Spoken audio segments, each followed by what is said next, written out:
Politics वाला, आओ राजनीति करें। तेहरान से एक संदेश गया वाशिंगटन के नाम।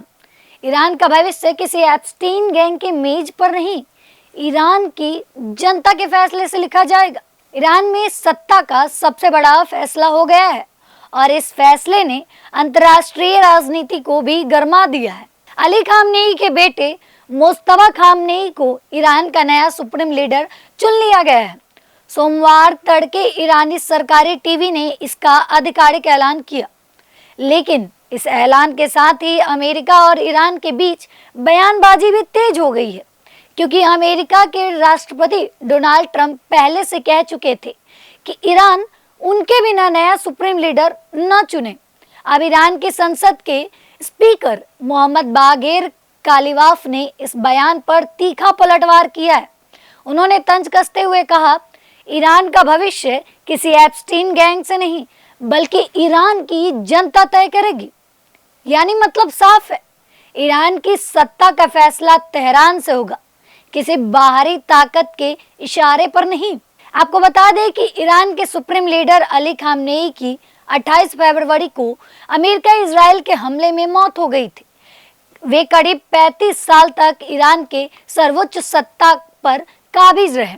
1989 में उन्होंने ईरान की इस्लामिक क्रांति के नेता रुहुल्लाह खामनेई की जगह ली थी और अब उनके बाद सत्ता का कमान उनके बेटे मुस्तफा खामनेई के हाथों में आ गई है। अब जरा आपको बताते हैं कि ईरान के नए सुप्रीम लीडर मुस्तफा खामनेई के बारे में। सबसे पहले ये समझना जरूरी है कि सिर्फ खामनेई के बेटे होने की वजह से उन्हें यह पद नहीं मिला। ईरान की सत्ता के गलियारों में मुस्तफा खामनेई लंबे समय से एक बेहद प्रभावशाली और ताकतवर चेहरे के रूप में देखे जाते रहे। हालांकि वे अक्सर पर्दे के पीछे रहकर राजनीति और रणनीति बनाने के नेता माने जाते हैं। वे पूर्व सुप्रीम लीडर अली खामनेई के दूसरे बेटे हैं। धार्मिक शिक्षा के साथ साथ उन्होंने ईरान की सत्ता संरचना में मजबूत पकड़ बनाई थी। माना जाता है कि ईरान की ताकतवर सैन्य इकाई इस्लामिक रिवोल्यूशनरी गार्ड कॉर्प के साथ उनके करीबी संबंध है। पर्दे के पीछे रहकर रणनीति बनाने में माहिर, धार्मिक और राजनीतिक दोनों हलकों में प्रभाव, सुरक्षा और सैन्य तंत्र में मजबूत पकड़, ईरान की सख्त इस्लामिक विचारधारा के समर्थक।